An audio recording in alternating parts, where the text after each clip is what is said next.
அந்த சேர்ந்த ஜலம் சுவாமிக்கு அபிஷேகம்.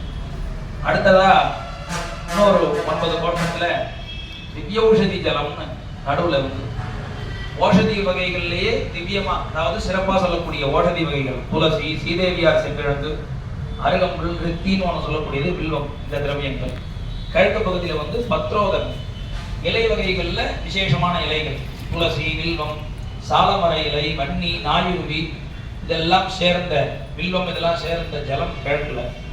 அக்னி மூலையில புஷ்போதகம், தாமரை, நீலோத்பலம், பாதிரி, செண்பகம், புன்னை, மருதாணி, நாகலிங்கம் இதெல்லாம் அக்னி மூலையில.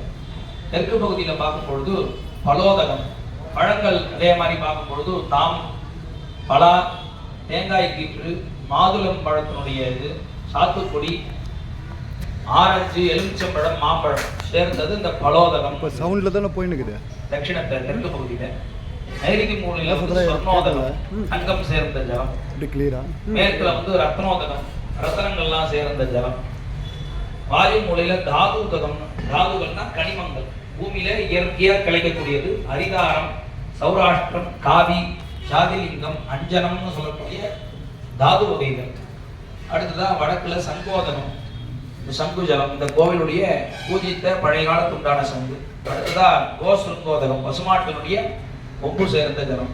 இதெல்லாம் அபிஷேகம் பண்ணி கடைசியா சப்த சமுத்திரம்னு பேர், 7 வகையான கடல்கள்.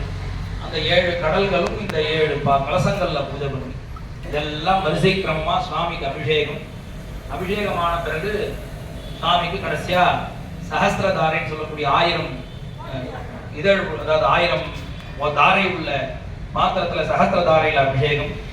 அதுக்கு அடுத்தபடியா தசகலசம்னு சொல்லி சுவாமிக்கு 10 விதமான கலசங்கள் பிரதான கலசத்துல அபிஷேகம் முடிஞ்ச பிறகு வாசன திரவியங்களை சாத்தி, வஸ்திரம் சாத்தி, ஆபரணங்கள்லாம் சாத்தி, தூப தீப நிவேத்தியங்கள்லாம் ரெடி பண்ணி சுவாமிக்கு சமர்ப்பணம் பண்ணி எல்லாருக்கும் பிரசாதமானது வழங்கப்படும்.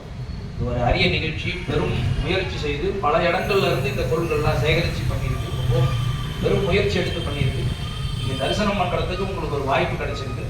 எல்லாரும் இருந்து முழுசா கடைசி வரைக்கும் இருந்து தரிசனம் பண்ணிக்கணும். இன்னும் இதெல்லாம் முடியறதுக்கு இன்னும் ஒரு 1 to 1.5 மணி நேரத்துக்கு ஆகும். யாராவது வரணும் பார்க்கணும்னாலும் ஃபோன் பண்ணி வர வச்சு இதெல்லாம் தரிசனம் பண்ணிக்கணும். நம பார்வதி பதயே ஹர ஹர மகாதேவ.